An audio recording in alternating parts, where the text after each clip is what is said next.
Our coverage continues now with Hofstra University law professor James Sample.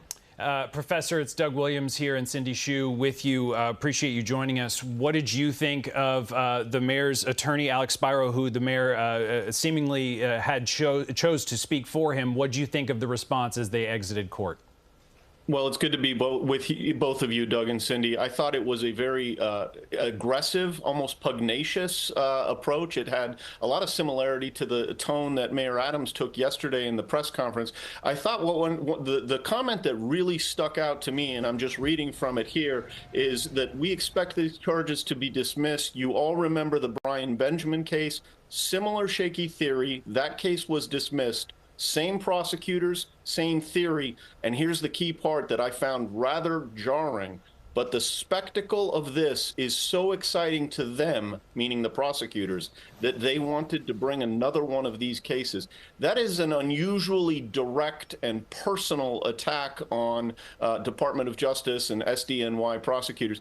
If anything, it sounds a little bit like the playbook that Donald Trump uses, where he talks about a witch hunt and all of that. You know, these cases will not be tried in the court of public opinion, but that kind of an approach is clearly an indication that there is also a matter to be tried in the court of public opinion, and that's whether or not Mayor Adams survives. I think that kind of an approach is an approach that Mayor Adams' attorney is taking in part to buy Mayor Adams some time politically, because that doesn't do him any good in terms of the courtroom.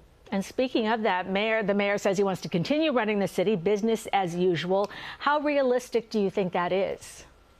Well, I mean, he's got a very good legal team behind him, so that is one possibility. I think the real challenge, Cindy, is that it's not just this one case, right? It's also the chaos that was engulfing the mayorship and the entire city of New York and the administration even before yesterday or before Wednesday, when we got news of the breaking news of the indictment. You know, we're talking about resignations of multiple deputy mayors. We've had a police commissioner who's resigned, and then another police commissioner comes aboard as on an interim basis, and he too is searched by the FBI.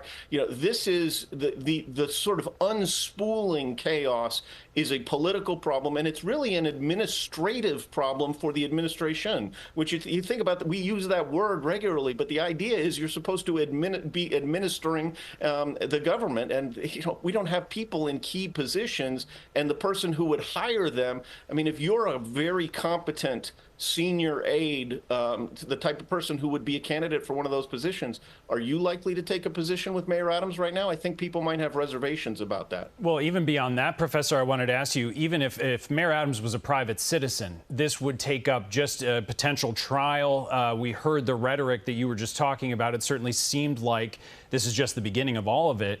How much time would a private citizen have to devote to pleading his case in this sense? And for a mayor to be able to do it while in office, do you see that as realistic as we see more and more political leaders around the state and also the country calling for him to resign? Doug, it's a good question, and I think in some respects we got a little bit of an answer to it yesterday morning when we learned that even though we already knew that the indictment was going to be unsealed yesterday, we learned about the indictment on Wednesday night, there was another search. Another search would indicate, so the evidence that the prosecutors already had, that they presented to the grand jury in order to get the indictment, was sufficient to get the indictment, because nothing that they found in yesterday's search would have been relevant in terms of the indictment. That's either additional evidence to support the charges that are in the indictment, or it's an indication that that they're seeking evidence to support additional charges and perhaps a superseding amended indictment with even more charges. I think that indicates that this is just the beginning, and that Mayor Adams and his team have only the tip of the iceberg in terms of learning so far what they will ultimately have to defend. So I do think, short answer, it's going to take some of his time. All right, James Sample, law professor at Hofstra. It's so good to get your insight. Thank you for making time for us. We appreciate it. Thanks, James. And our coverage on the Eric Adams indictment continues this evening at 5 and 24/7 on our streaming platform, CBS News New York.